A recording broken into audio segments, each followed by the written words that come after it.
तो दोस्तों कैसे हो आप सब। हम लेके आ चुके हैं एक और क्लास 10 सामाजिक विज्ञान के लिए मोस्ट इंपॉर्टेंट क्वेश्चन जो है चावल की उपज के लिए आवश्यक 3 भौगोलिक दशाओं का वर्णन कीजिए। सबसे पहले हम लोग क्वेश्चन ही देख लेते हैं, उसके बाद उसका आंसर देखेंगे। ये क्वेश्चन 2020 में पूछा गया है और अथवा में यानी बहुत ही तरह से क्वेश्चन पूछे गए कि धान की खेती के लिए उपयुक्त परिस्थितियों का वर्णन कीजिए। तो ये क्वेश्चन 20 और 21 में पूछा गया। आगे अथवा में है कि भारत की किसी एक खाद्य फसल का नाम लिखिए और उन क्षेत्रों का विवरण दें जहां इनका उत्पादन किया जाता है। तो ये 2021 में पूछा गया। चावल के उत्पादन के लिए उपयुक्त भौगोलिक दशाओं की विवेचना कीजिए एवं भारत के प्रमुख चावल उत्पादक क्षेत्रों का वर्णन यानी प्रकाश डालिए। तो ये 2020 में पूछा गया। चावल की खेती हेतु उपयुक्त भौगोलिक दशाओं की विवेचना कीजिए तथा भारत में किन्हीं 3 प्रमुख उत्पादक क्षेत्रों का उल्लेख कीजिए। तो ये 2023 और 24 में पूछा गया। तो फिर चलिए अब बढ़ जाते हैं इसके आंसर की तरफ। आंसर भी हमने अपने शब्दों में बड़ा ही आसान से लिखा है, तो चलिए अब हम उसे देख लेते हैं। तो देश की ज्यादातर जनसंख्या का खाद्यान्न चावल है, यानी देश की जितनी भी जनसंख्या है उसका ज्यादातर खाना जो है वो चावल है। खरीफ की फसल चावल को उगाने के लिए अब यहाँ से एक एमसीक्यू बनता है कि जो चावल है वो किस तरह की फसल है, तो वो है खरीफ की फसल। तो उगाने के लिए 25 डिग्री सेल्सियस से अधिक तापमान और 100 सेंटीमीटर से अधिक वर्षा की आवश्यकता होती है।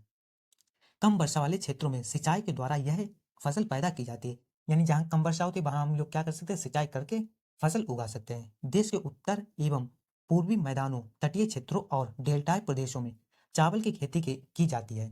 चावल के लिए नदी घाटियों और डेल्टाई प्रदेशों में पाई जाने वाली जलोढ़ मिट्टी उपयुक्त मानी जाती है। यहाँ से एक एमसीक्यू बनता है कि चावल की खेती के लिए सबसे उपयुक्त भूमि कौन सी है, तो वो जलोढ़ भूमि या फिर जलोढ़ मिट्टी।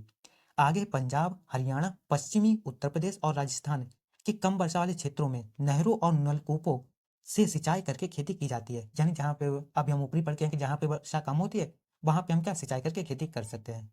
जून जुलाई माह में दक्षिण पश्चिमी मानसून के आगमन के साथ चावल की फसल उगाई जाती है। कब उगाई जाती है, तो जून जुलाई के माह में जब मानसून आता है यानी कि बारिश शुरू होती तब हम लोग चावल की फसल उगाते हैं।